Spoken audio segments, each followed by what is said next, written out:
Bonjour les amis, bienvenue dans ma voiture. Alors une fois n'est pas coutume, il y a eu de la tempête hier et je ne sais absolument pas à quoi ressemble le jardin. J'ai un petit peu peur parce qu'évidemment, j'ai mis, beaucoup d'espoir, j'ai fondé beaucoup d'espoir dans ma serre et je ne voudrais pas que, quand je vais, arriver sur place, je la vois totalement disloquée et je ne sais absolument pas à quoi m'attendre. Donc impossible de travailler, au jardin aujourd'hui, trop de vent, trop de pluie, trop de tout. Donc on va juste reprendre contact et voir si, quelque chose a été endommagé ou pas et essayer éventuellement de le protéger et de le réparer. J'ai aussi pris quelques graines pour commencer à, concocter des petits plats, mijotés pour nos amis les oiseaux. Je vous le disais, la diversité, la nature, c'est pas une seule chose, c'est holistique. Il faut prendre les choses dans leur ensemble.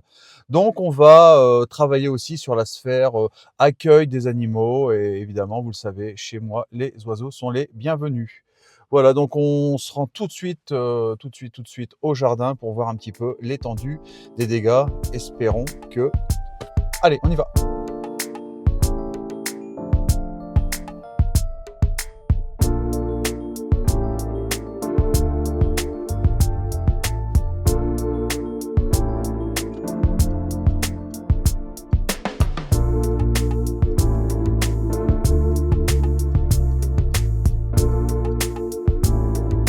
Bien mes honorables, mes petites mains vertes, comme vous l'avez peut-être vu sur la petite vidéo que j'ai fait sur la route, ne faites pas comme moi.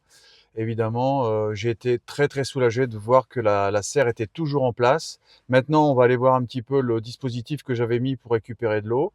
Et franchement, si c'est encore là, j'ai fait le hold-up parfait parce que avec 0 €, je suis capable de récupérer de l'eau grâce à cette serre. On peut toujours améliorer les choses, mais en tout cas, avec 0 €, que de la récup, j'arrive à obtenir de l'eau et ça, c'est vraiment positif. Évidemment, beaucoup de choses ont, ont bougé. Je vois que le vent vraiment a été quand même violent. Hier, j'en étais malade, j'étais au travail, j'entendais les bourrasques et les accélérations du vent. Pour rappel, on était entre 80 et 100 km/h. Et là, je me suis dit, oh là là là là, qu'est-ce qui va se passer? Qu'est-ce qui va se passer? Et je suis super soulagé. Ouh, tout est là. Donc, ça veut dire au moins deux choses. Je vais me lancer des fleurs. Peut-être que j'ai trouvé la meilleure orientation possible pour positionner cette serre. Et la deuxième, euh, le matériel que j'ai acheté est plus que valable. Voilà, donc je suis très heureux. Je vous emmène à la traditionnelle vérification du niveau d'eau dans la poubelle magique. Et puis ensuite on discute. Allez, c'est parti.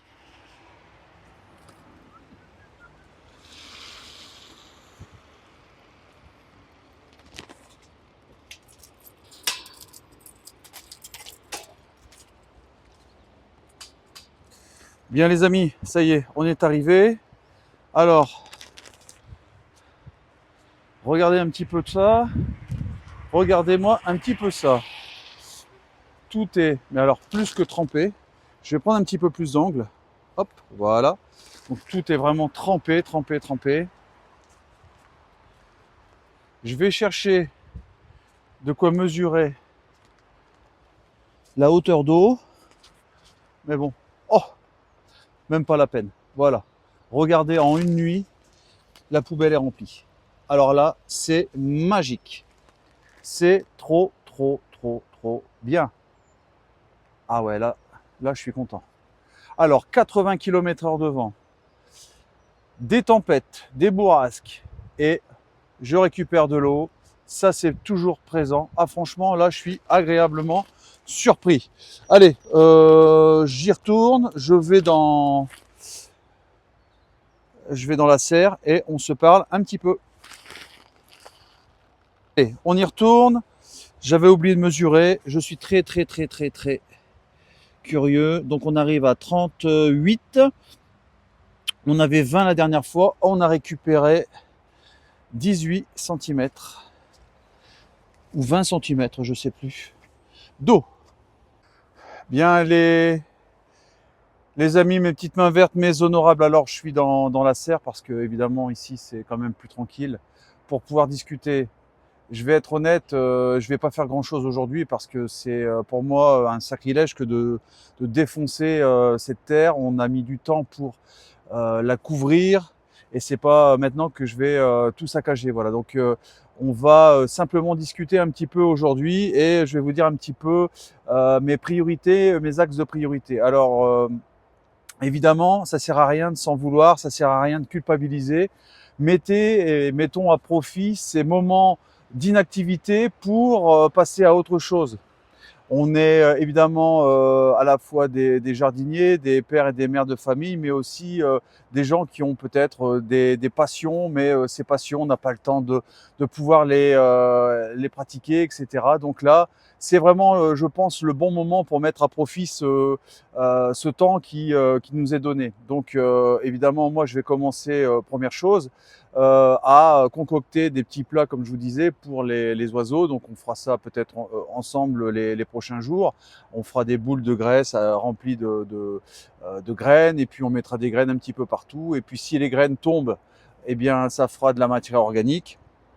Et si ça finit, et si ça atterrit dans le gosier d'un oiseau, eh bien je serai vraiment super heureux parce que au moins on aura aidé la nature à survivre à cet hiver, hein, parce que je pense que les animaux détestent des temps un peu comme aujourd'hui, c'est-à-dire on a de la neige à 23 heures et on a 15 degrés le lendemain à 10 heures.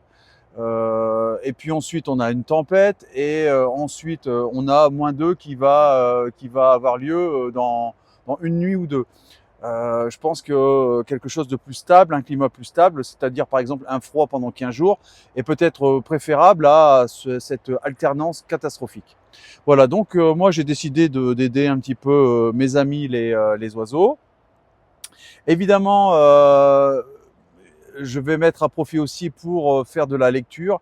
Alors j'ai découvert, parce que moi je me suis trouvé sur le tard une passion, peut-être pas, mais en tout cas j'adore aller à la pêche, parce que la pêche c'est être devant la nature, respirer le grand air, être sur la plage. Je vous montrerai peut-être quelques photos et quelques vidéos, et c'est vraiment un grand bonheur, c'est bon pour la santé, je vois que des bonnes choses. Donc j'ai découvert grâce à cette nouvelle passion un personnage assez intéressant, assez atypique, qui lui-même a une chaîne YouTube qui s'appelle, je crois, la chaîne naturaliste. Donc il fait principalement de la pêche, mais aussi de la cueillette de champignons, etc. Et c'est vraiment un spécialiste. C'est vraiment pas un rigolo, ça je peux vous le dire. Donc évidemment, je gratte et je trouve que bah, voilà, ce monsieur écrit des livres. Alors j'ai pas pu m'empêcher, je me suis fait offrir quelques-uns de ses livres pour Noël et je vais eh bien mettre mon temps à profit pour lire et parfaire mes techniques de pêche. J'ai aussi profité de ce moment pour commander quelques graines. J'ai évidemment une graine fétiche, hein, vous le savez, ce sont mes haricots, pardon, orteils de prêcheur, mes haricots. Ouh, et mes haricots orteils de prêcheur, j'ai toujours très peur de louper la culture de l'année prochaine. Donc j'ai déjà un bon bol de réserve et j'en ai à nouveau commandé. Voilà, donc ça plus les arbres, je pense qu'on a de quoi faire pour ce début de printemps. Enfin, quoique, les haricots, je vais plutôt les planter. Alors, hop, je vais plutôt les planter en mai. Ouais, je vais assurer et faire quelque chose d'échelonné. Voilà, donc ça c'est pour ce que je vais faire dans l'immédiat. Évidemment, on va aussi bouturer. Alors, bouturer quoi? Je vais bouturer des vignes parce que bientôt, dès que un moment sec interviendra, on va évidemment faire une taille de formation des cèpes. Et évidemment, je vais pas prendre ça et les jeter à la poubelle. Ça, il est hors de question. Donc, on va essayer de bouturer tout ce qu'on va récupérer et éventuellement, si ça fonctionne, pourquoi pas faire une bourse d'échange, se faire plaisir entre nous.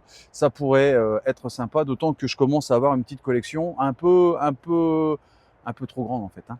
Évidemment, moi j'ai tendance à me disperser, donc ça c'est vraiment pas une bonne chose. D'ailleurs, j'essaierai aussi encore une fois de vous montrer en vidéo mes pieds de cèpe évidemment, parce que si je vous montre mes vrais pieds, alors là vous n'allez pas être déçus. Je vois beaucoup de gens aussi actuellement planter des salades, des choses comme ça. Moi, je vais pas le faire parce que je suis pas je sais pas. L'année dernière, j'ai tellement été échaudé par en fait le fait de prendre de l'avance, tout préparer en amont et puis des pluies qui vous détruisent tout et qui font venir une multitude de gastéropodes, d'escargots et autres animaux comme ça qui destructeurs hein, de nos cultures que j'ai pas envie voilà, de me lancer là-dedans pour l'instant. Je me bats au niveau de la forme du jardin. On va travailler la forme, on va travailler notre indépendance ou autonomie, je ne sais pas comment certains l'imaginent. On va travailler ça pour rendre l'endroit de plus en plus productif, de plus en plus agréable, de plus en plus ergonomique, etc., etc. J'ai aussi, alors je vais peut-être vous montrer ça après. J'ai aussi découvert, pendant que je détruisais mon chalet, un très bel outil. J'ai hâte de le mettre en place parce que je suis certain que c'est un outil qui va m'être utile. Je ne sais pas comment ça s'appelle, donc je vais vous le montrer après, hein. Je vais faire pas mal de vidéos à côté pour bien changer de ma tête. Et vous allez me dire pour certains ce que c'est. Moi, je ne sais pas du tout, mais en tout cas, au pire, moi, c'est comme le vélo, hein. Moi, je me fous de qui a inventé le vélo. L'important, c'est de pouvoir s'en servir. Donc moi, je connais pas cet outil, il n'y a pas de honte. Et si vous savez comment ça s'appelle, n'hésitez pas à me faire un petit coucou, un petit message.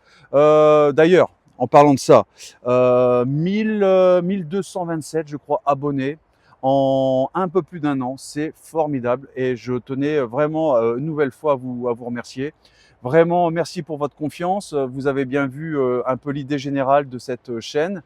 C'est transformer un jardin pollué de ville en quelque chose de propre, accueillant pour la nature, résilient le plus possible, nourrissant honnêtement une famille de 4 personnes. Voilà, ça va pas beaucoup plus loin, hein, ça va vraiment pas beaucoup plus loin. Je vais peut-être trouver des choses à dire par la suite. Ah oui, donc j'attends aussi d'autres graines, comme je vous disais, mais les plants de pommes de terre que j'avais récupérés in extremis, je les ai pour certains plantés. Alors, je vais vous montrer. Hop.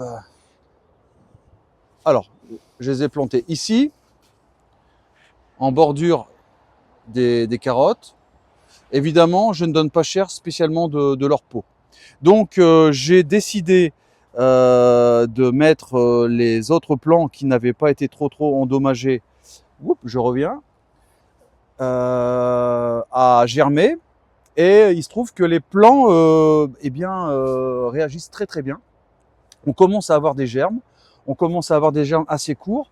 Donc d'ici, je pense, 15 jours, on va arriver vers le 20 janvier. Si ces plants sont corrects, on les mettra dans la serre après avoir greliné un petit peu et puis voilà. Donc je lâche pas l'affaire. Moi, je suis des Hauts-de-France et la pomme de terre, c'est sacré. On ne joue pas avec la patate. Exactement. Allez, je fais quelques images.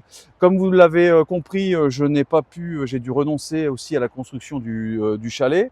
Donc, pas de photos pour Instagram. Et d'ailleurs, je vous disais, donc, si vous aimez la chaîne, n'hésitez pas à cliquer, faire tout ce que vous pouvez pour m'encourager. Allez sur Instagram. C'est gratuit et franchement ça me fait toujours plaisir. Et puis là je peux mettre éventuellement d'ici la fin de l'hiver, je pourrais mettre des photos, je pourrais mettre des petites vidéos qu'on trouve pas forcément utile de mettre sur YouTube. Voilà. Allez, je vous laisse, je pars faire quelques petites séquences à gauche à droite pour à créer améliorer, on va dire, cette vidéo maintenant. Et puis on se donne rendez-vous peut-être demain, s'il n'y a pas de tempête, de vent, de neige, et d'ouragans. Et Dieu sait qu'en ce moment, c'est pas la joie. Allez, je vous embrasse. N'oubliez pas, abonnez-vous, aidez-moi. Donc, comme je vous le disais, ici, les carottes, les quelques choux qui continuent de grandir un petit peu. J'en ai mangé, bon. Ah, les copains, les collègues. Regardez-moi ce petit chou sympatoche. Et puis ici, tout du long, on a mis des pommes de terre. Mais alors, j'ai beau avoir couvert, j'ai beau avoir greliné, c'est encore très dur. Allez, je m'arrête devant ce magnifique parterre de maïs qui m'a donné sur le tard parce que, évidemment, avec toute cette humidité, j'ai eu du retard à l'allumage. Donc je vous disais vraiment content parce que ce sont des plantes qui avaient bien résisté à cet excès d'humidité. Et j'ai eu par un ami jardinier juste à côté des plants, pas des plants, non, des graines très pures, visiblement une très vieille variété de Turquie. Et donc j'ai réussi à avoir quelques épis et je vais m'en servir pour planter l'année prochaine. Hein.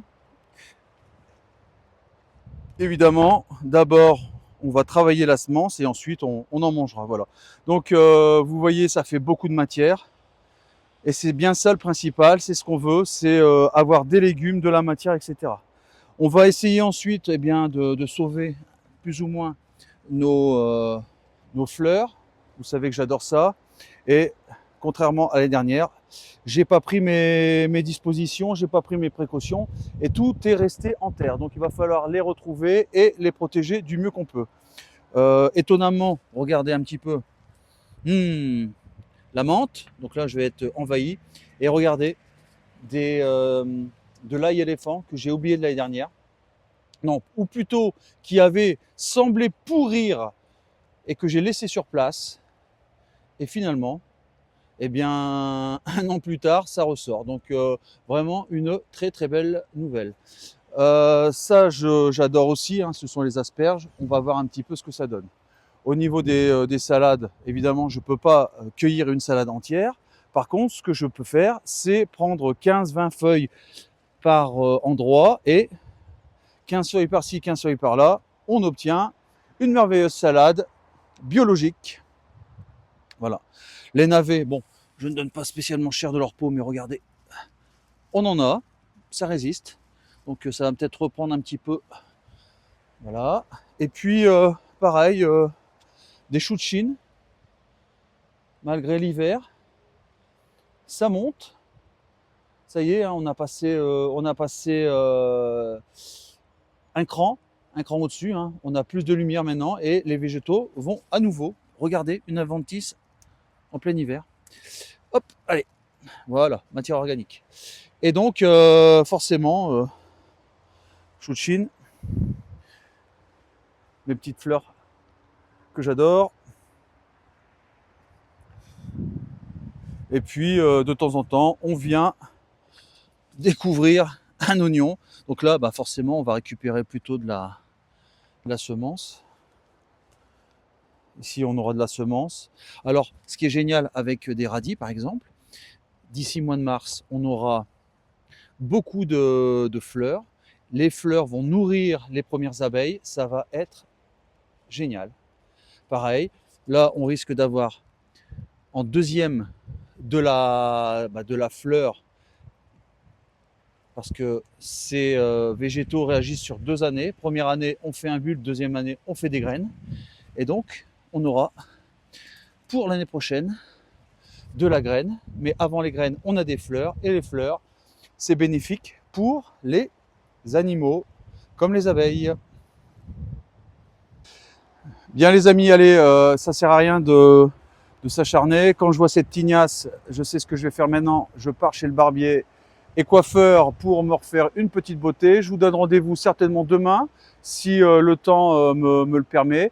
Et puis dès que j'ai une occasion de faire quelque chose de sympa, je vous contacte évidemment tout de suite. Je vous embrasse, portez-vous bien. À bientôt, ciao ciao.